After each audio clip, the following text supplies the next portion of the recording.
सर्वप्रथम जिल्हाभरातून आलेल्या सर्व पत्रकार बांधवांचं संबंध मातंग समाजाच्या वतीनं सर्वांचं हार्दिक स्वागत। या ठिकाणी उद्याच्या 20 तारखेला 20 ऑगस्ट रोजी होणाऱ्या मोर्चासाठी या पत्रकार परिषदेला या धाराशिवचे नगरसेवक विलास बापू लोंढे, दत्ताजी पेटे साहेब, आदरणीय युवराजी शिंदे साहेब, आमच्या नगिनाताई कांबळेताई आणि तुळजापूरचे नगरसेवक ईश्वरभाऊ साठे हे या ठिकाणी उपस्थित आहेत। सर्वप्रथम या आपल्या पत्रकार परिषदेमध्ये सर्व चॅनलच्या माध्यमातून सर्व जिल्हाभरातील मातंग समाजाला, त्याचबरोबर अनुसूचित जातीमधील 59 जातीमधील सर्व समाज बांधवांना या ठिकाणी आवाहन करण्यात येत आहे की उद्याच्या 20 ऑगस्टच्या या मोर्चासाठी लाखोच्या संख्येनं या ठिकाणी उपस्थित राहून मातंग समाजाचा जिव्हाळ्याचा जो प्रश्न आहे की मातंग समाजाला स्वतंत्र आरक्षण ब कडं वर्गीकरण झालं पाहिजे या विषयासाठी संबंध महाराष्ट्रामध्ये भव्य असे मोर्चे या ठिकाणी होत आहेत। त्याचाच भाग म्हणून आपल्या धाराशिव जिल्ह्यामध्ये हा भव्य मोर्चा या ठिकाणी होत आहे।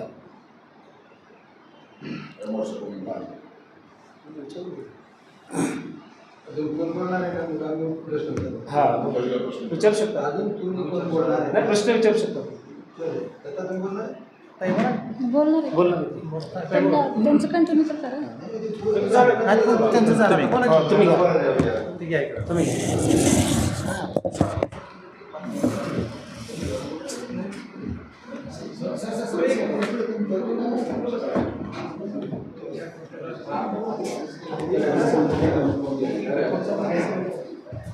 सर्वप्रथम सर्वांना क्रांतिकारी जय लहुजी।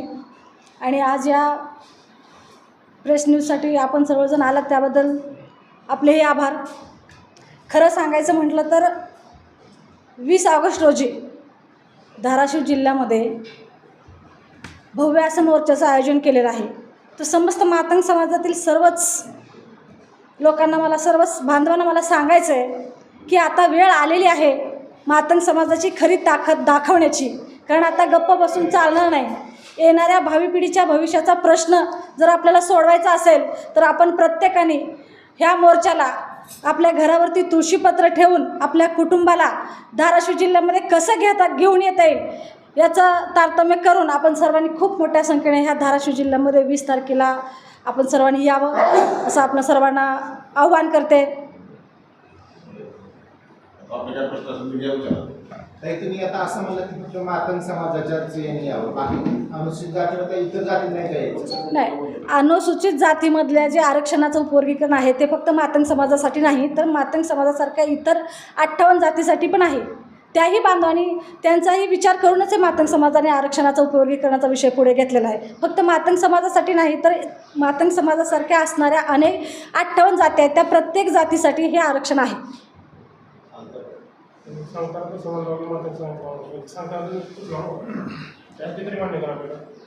काय काय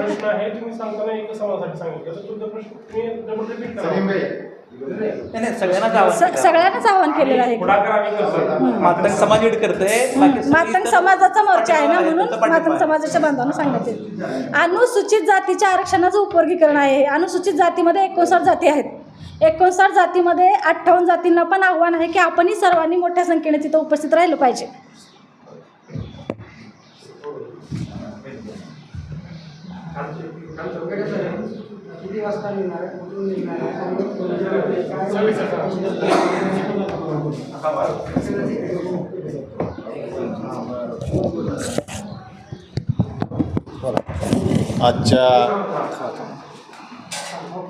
आजच्या पत्रकार परिषदेमध्ये सर्व पत्रकार बांधवाचे व समाज बांधवाचे प्रथमतः स्वागत करतो। आणि येणाऱ्या 20 ऑगस्ट 2026 रोजीच्या अनुसूचित जाती आरक्षण वंचित जात समूहाचे जे 59 समाज आहेत, समाजात 59 घटक आहेत। ते 59 घटकामध्ये जे आरक्षणापासून वंचित लोक आहेत अशा वंचित जात समूहाचा हा मोर्चा आहे। येणाऱ्या हा मोर्चा लोकशाही राणाभाऊसाठी चौकातून निघून छत्रपती शिवाजी महाराजांना अभिवादन करून त्या ठिकाणी मोर्चा थांबविण्यात येईल। मोर्चा त्या ठिकाणी खाली बसल्यानंतर तिथून 21 प्रमुखांचं शिष्टमंडळ डॉक्टर बाबासाहेब आंबेडकरांना अभिवादन करण्यासाठी जाईल। बाबासाहेबांना अभिवादन केल्यानंतर तिथून महात्मा फुलेंना अभिवादन करून परत मोर्चामध्ये समावेश होतील आणि मोर्चा जिथून छत्रपती शिवाजी महाराज चौकातून चालू होऊन लोहरी वस्ता साळवे चौक अभिवादन करून पोलीस जिल्हाधिकारी कार्यालयासमोर त्या मोर्चाचे सभेमध्ये रूपांतर होईल. आता ह्या मोर्चाला महाराष्ट्र भरामधून मातंग समाजाचेच नाही तर चाबार समाजाचे, होलार समाजाचे 59 जातीमधले जे काही प्रमुख लोक आहेत ते लोक 20 तारखेच्या मोर्चामध्ये येणार आहेत.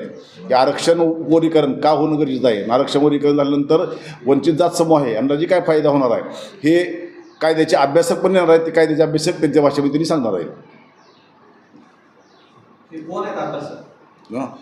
गोतावळे सर म्हणत प्राध्यापक गोतावळे सर म्हणत चंद्रपूरचे ते येलेत. पुन्हा आमदार अमित गोरके साहेब येलेत, आमदार सुनील कांबळे साहेब येलेत, आमदार अजिंक्य चांदणे येलेत.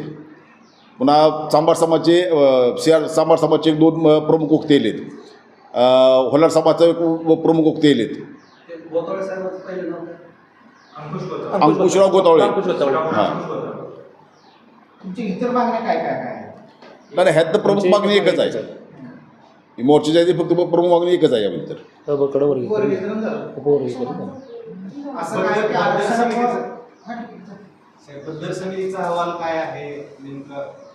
ती समिती अभ्यास करण्यासाठीच नेमली होती. जी काय काय आहे अहवाल? त्या अहवाल काय आहे? आम्हाला जेवढी माहिती आहे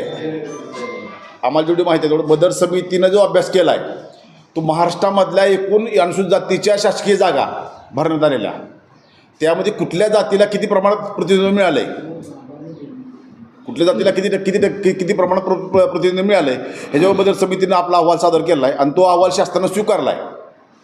आता त्यानंतर पुन्हा की 59 जातीच्या लोकांकडून शासनानं काय मागून घेतल्या काय तक्रारी मागून घेतल्या.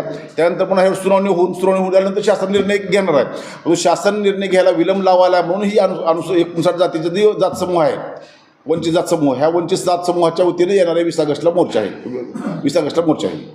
बदल समितीमध्ये एकही मागासवर्गीय म्हणजे सदस्य नाही. बदल समिती कशी न्याय देऊ शकते? नाही बदर समिती ही शासन नेमली बदर समिती आहे उच्च ना. न्यायालयाचे निवृत्त न्यायाधीश.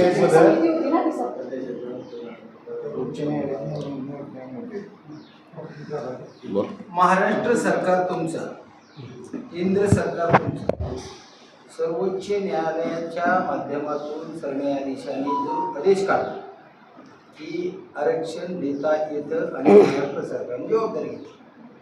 जर अशी परिस्थिती असताना 2024 पासून ते 2026 पर्यंत संबंधित राज्य सरकारनं आरक्षण का दिलं नाही? मातंग समाजाच्या पोकराला हे सरकार गुळ लावतंय का? नेमकं काय सांग? नाही असं म्हणता येणार नाही. बोला. हा मोर्चा जो आहे तो मातंग समाजाचा आहे.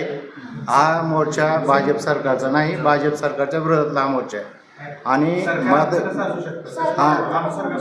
हा सरकार आमचं नाही. भाजपची दिशा आम्ही समाज घटक. एक मिनिट थांबा, मी उत्तर मी दिलोय. उत्तर मी दिलोय. आम्ही इथं भाजपचे नगरसेवक किंवा भाजपचे पदाधिकारी म्हणून नाहीत. आम्ही मातंग समाजाचे घटक म्हणून आहेत. पक्षीय लेवलवर नेण्याचा हा केविलवाना प्रयत्न आहे. आणि न्यायाधीश बदर जे आहेत ते उच्च न्यायालयाचे निवृत्त न्यायमूर्ती आहेत आणि उच्च न्यायालयाच्या निवृत्त न्यायमूर्तीच्या अध्यक्षाखाली महाराष्ट्र सरकारनं बदर कमिटी स्थापन केली. त्याला अभ्यास करायला वेळ लागला आणि अभ्यास करायला जो वेळ लागला तो वेळ त्यांनी घेतला. आणि त्याच्यातले जे आहेत अभियांत्रिकीमध्ये मातंग समाजाचे किती विद्यार्थी आहेत किंवा मेडिकलला किती विद्यार्थी आहेत, राजकीय, सामाजिक, शैक्षणिक या सगळ्या गोष्टीचा 59 घटकांचा अभ्यास करून त्यांनी महाराष्ट्र शासनाला तो अहवाल दिलेला आहे. आता शासनाच्या काही अडचणी असतील, आपला जो समाज बांधव आहे तो समाज बांधव उपवर्गीकरण करू नका म्हणून झगडत आहे, आपण उपवर्गीकरण करा म्हणून झगडत आहे. त्या दोन्ही समाज घटकाला न्याय देण्याचं काम हे शासनाला करायचं असतं. शासन हे एका कुणाच बाजूचं नसतं आणि त्यामुळं या गोष्टीला लवकरात लवकर न्याय भेटावा म्हणून आम्ही या मोर्चामध्ये मातंग समाज म्हणून उपस्थित आहेत. हा शासनाच्या बाजूचा विषय नाही. मग केंद्र सरकारच्या किंवा सर्वोच्च न्यायालयाचा जो निकाल असतो तो निकाल एकदा दिला कोणी मोर्चेचा अगर कोणी काही असो तो निकाल बदलत नाही. 2 वर्ष हे निकाल असून सुद्धा मातंग समाजाला आरक्षण का मिळत नाही याच्यावर सांगा ना तुम्ही. शासनानं हिअरिंग घेतलं ना सगळ्या समाजाच्या हिअरिंग घेतल्या हिअरिंगमध्ये त्यांचं सगळं म्हणणं ऐकून घेतलेलं आहे आणि निर्णय होणार आहे त्यामध्ये सगळ्या समाजाच्या हिअरिंग ऐकून घेतलं मग त्याचं म्हणणं ऐकून घेतलं ना. तुम्हाला वाटत नाही का किंवा देवेंद्र फडणवीस असेल किंवा केंद्र सरकार असेल मातंग समाजाचा तुम्ही मोर्चा म्हणता आणि म्हणताना 59 जातीचा विषय घेतात, नेमकं मातंग समाजाची मागणी आहे का 59 जाती वंचित असणाऱ्या सगळ्यांसाठी हा मोर्चा आहे आणि वंचित जातीला ज्यांना ज्यांना आरक्षण मिळालं नाही त्याला महाराष्ट्र सरकार आरक्षण देता येतंय असं सर्वोच्च न्यायालयाच्या सरन्यायाधीशाचं म्हणणं आहे.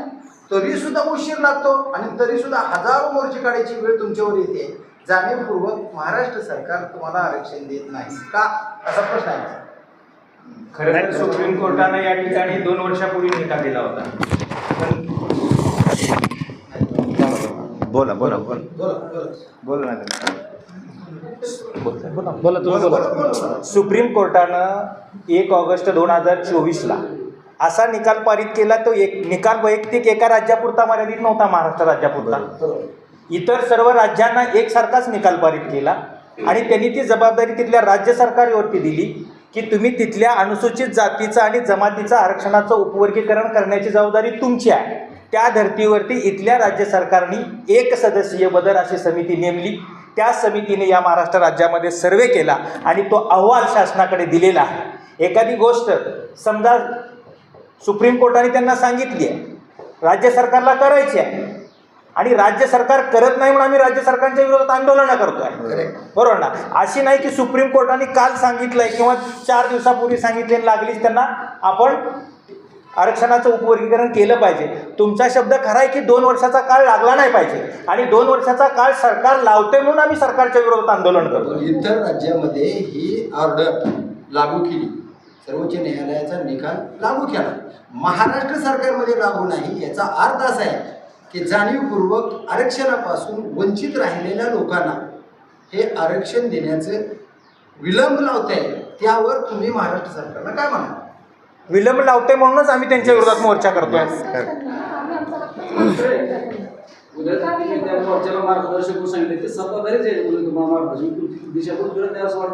कोण सत्ताधारी असं नाही की साहेब, सत्ताधारी कोण सत्ताधारी आहेत? सत्ताधारी असले म्हणून काय सत्ताधारी कोण आहेत? कोण सत्ताधारी आहेत? सत्ताधारी अमित गोरके मातंग समाजाचा घटक म्हणून येतात, सत्ताधारी म्हणून नाही. सत्ताधारी जर असेल तर महाराष्ट्र शासनाच्या विरोधातला हा मोर्चा आहे आणि महाराष्ट्र शासनाच्या विरोधातल्या मोर्चाला अमित गोरके जे आहेत ते सत्ताधारी म्हणून येऊ शकत नाहीत, ते समाजाचा घटक म्हणून येतात.